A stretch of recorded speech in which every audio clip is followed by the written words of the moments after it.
Charlie, taking you through some of the things people are talking about and some of the stuff they're sharing around the world on Newsfeed today. The Oscars 2020 will be remembered for being different thanks to what won the top prize.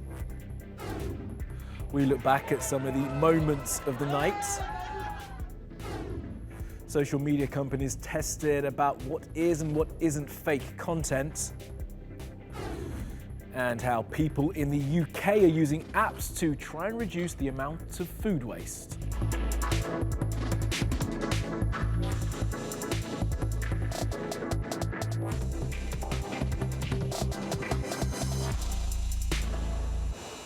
And top of our newsfeed, the Oscars. Rich and privileged people gave some other rich and privileged people little gold statues in Los Angeles last night, and the awarding of the Best Picture was a landmark moment. Here's Liz. Hollywood's best film of the year is a non-English language film from Korea. Let that sink in for a moment.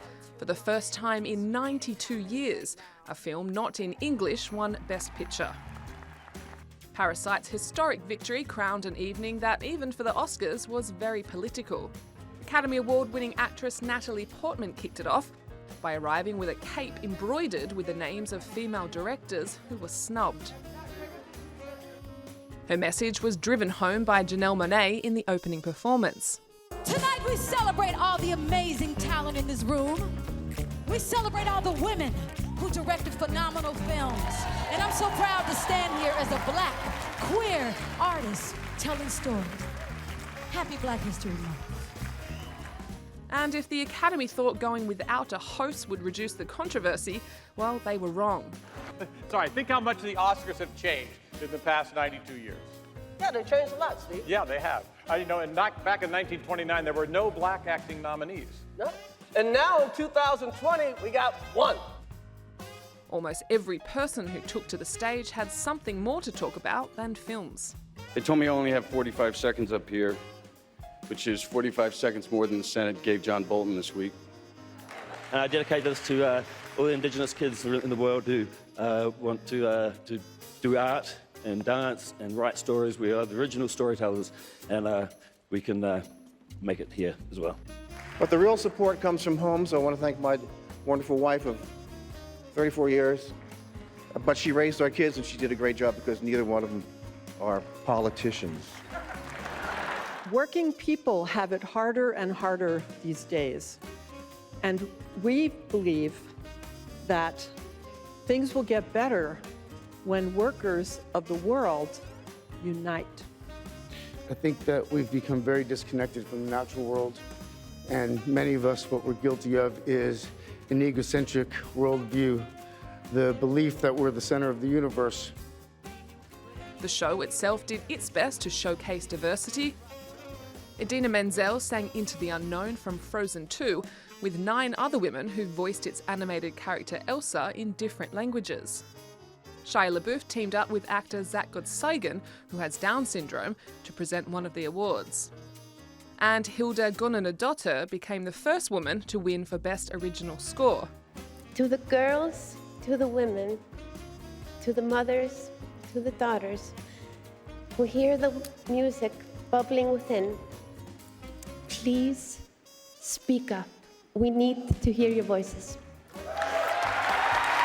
Out of all the political speeches, maybe it was Parasite's producer who was best at summing up what should happen next. To win Best Picture means that this film was voted by the members of the Academy. And I realised that that would signal the beginning of a very different kind of change for international cinema, not just for Korea. So in that sense, it would have been great to win. We did win.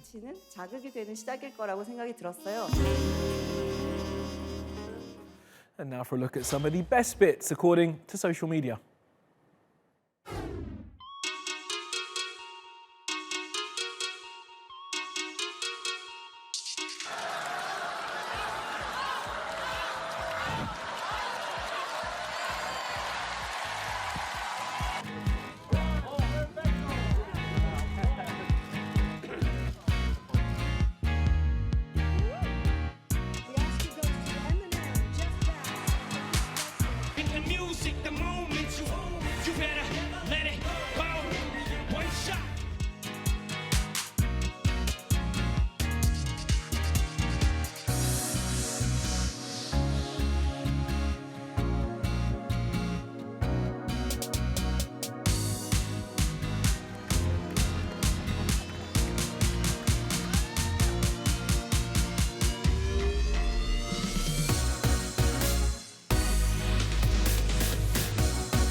but it has been a really special run.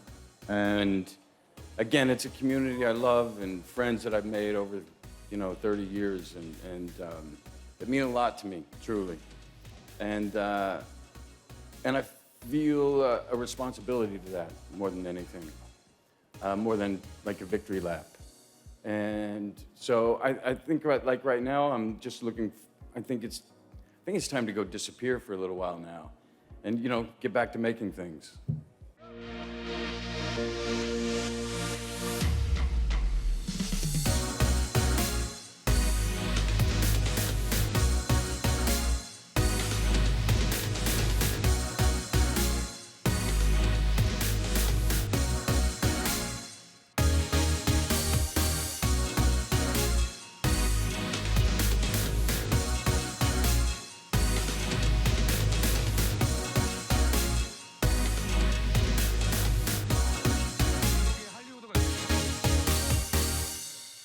All right, let's take a look at some of the other things that caught our eye on social media. This video of a plane trying to land at Heathrow during a storm called Kiara is being watched a lot online, and you can see why. The pilots did go on to circle the airport and returned for a safe landing. And the strong winds across the UK also helped another British Airways plane get across the Atlantic in record time for a subsonic jet. It took just 4 hours, 56 minutes. It was going at more than 800 miles per hour at times. And this is the largest firework ever set off.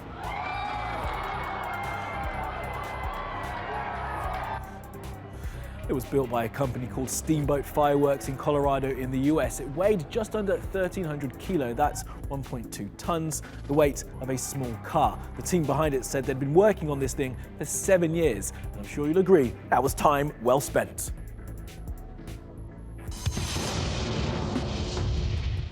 Now, the United States will decide who will be its next president in November of this year, and each candidate will be using social media to get messages across. Messages which are factual and messages which are not. Facebook says that politicians can lie in adverts on its platform, and they've recently updated their rules when it comes to fake videos. And now the first proper test of those new rules has been faced. Here's Taibeh. When Nancy Pelosi did this,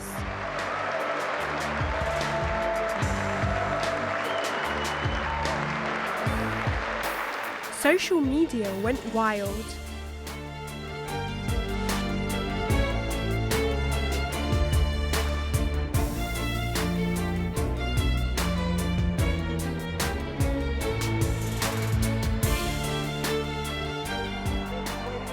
Then Donald Trump did this, showing the US Speaker of the House cut with moments that celebrated Americans. The edited video, titled Powerful American Stories Ripped to Shreds by Nancy Pelosi, has proved the first test of social media companies and their new rules on misinformation and fake news. Pelosi's people wanted the video taken down. Facebook and Twitter said no. They both say it doesn't violate their policies when it comes to what they view as manipulated content. This incident in the middle of the 2020 presidential campaign reveals just how challenging it's going to be for social media firms to be the arbiters of what should be allowed on their platforms. For a consumer of content, this video comes down to perspective and politics. A Democrat hostile to Trump would probably see a clip cleverly edited to mislead. A Republican who supports the president would probably say, well, she did rip up the speech, didn't she? And while the two sides of American politics remain as polarized as they are, finding common ground on anything, let alone a campaign clip, remains a distant dream. And we'll keep spinning around the world now for some other stories you need to know this Monday. Water is welcome in Australia even this much. The heaviest rainfall in 30 years has caused flooding as well as put out some bushfires. It's just another example of the extreme weather events which are going to be more common as part of the climate crisis. The rain also helped with the drought in the state of New South Wales, but caused damage through flash flooding, unusually large waves at the coast, and at least 200 people had to be rescued, and that was just in Sydney.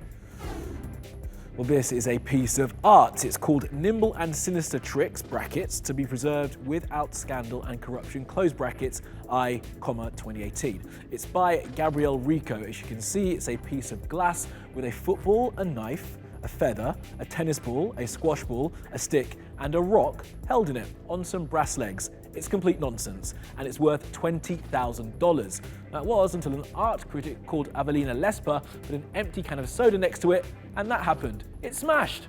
Miss Lesper said it's like the work heard how much she disliked it. And this is Bill Gates' new super yacht, Nice. It's a world first. It's powered by hydrogen. It'll cost him $644 million. And of course, it has a helipad. It's due to be in the water by 2024. Well, now for a look at food waste. Many of the richest nations on earth are waking up to the fact that they waste an obscene amount of food each year, and the waste is having a big impact on the environment. So, thanks to some new apps, there is an effort by some to reduce the amount of stuff they throw away. Jack's just ordered lunch, and it's food that would have been thrown away. He'll get a meal, and the environment gets a break, thanks to an app called Karma. It allows restaurants and cafes to sell leftover food at low prices. And it's great for city workers on a tight budget. Anything I can do to help the environment and also look after the budget as well is beneficial. So yeah, it's a win-win. Tackling food waste is also good for business. Around 2,000 UK businesses have signed up. WRAP is a charity that works to put resources to use more efficiently. It says food waste costs the UK's restaurant sector around $880 million a year. Wouldn't it make sense to make less? We don't plan for the day to end up with zero waste, because at the end of every day, we do want to have some stock on our shelves. Otherwise, a customer could walk in and see an empty store. Perhaps that's a question for supermarkets, as 70% of food waste comes from UK homes. The average family throws out around $1,000 worth of edible food per year. Joe loves to entertain, but frequently over-caters. Anyone can share their spare food with people nearby. Private messaging and Olio is an app that helps tackle the problem. Its creator wants to educate people on how they can reduce their carbon footprint by how they consume and dispose of food. 10% of all of our annual greenhouse gas emissions come from food waste alone, which I like to point out to people is 4 to 5 times greater than the carbon emissions that come from the global aviation industry. These are good for raising awareness, but they're not in themselves solutions, because there's still food surplus or food waste being produced. They do bring about a greater awareness. They do bring about more community. There's some evidence about community cohesion that this is good, particularly things like oleo, that communities begin to build up around these, and that's good, and then begin to look at other alternatives. The UK could do a big part in bringing those numbers down. Among the world's rich economies, it's in the top 10 producers of food waste. But reducing that will take a lot more than an app. And last up, some climate change affected animals doing stuff. Now, these badgers in Siberia have had their natural hibernation routine broken by the unusually warm winter the world has just experienced. January 2020 was the hottest ever on record. So thanks to humans' reliance on the burning of fossil fuels and the heating of the atmosphere by the amount of carbon that we're releasing all the time, the animal kingdom is being affected detrimentally in a myriad of ways. But these two don't seem too bothered. And that will do from the Newsfeed team. Reach out to me with your questions, comments, complaints and suggestions. You'll find me at Kamali Melbourne. You'll find us 24/7 on YouTube. Subscribe to that channel. Follow me on Twitter. Follow, subscribe and add. See you again tomorrow.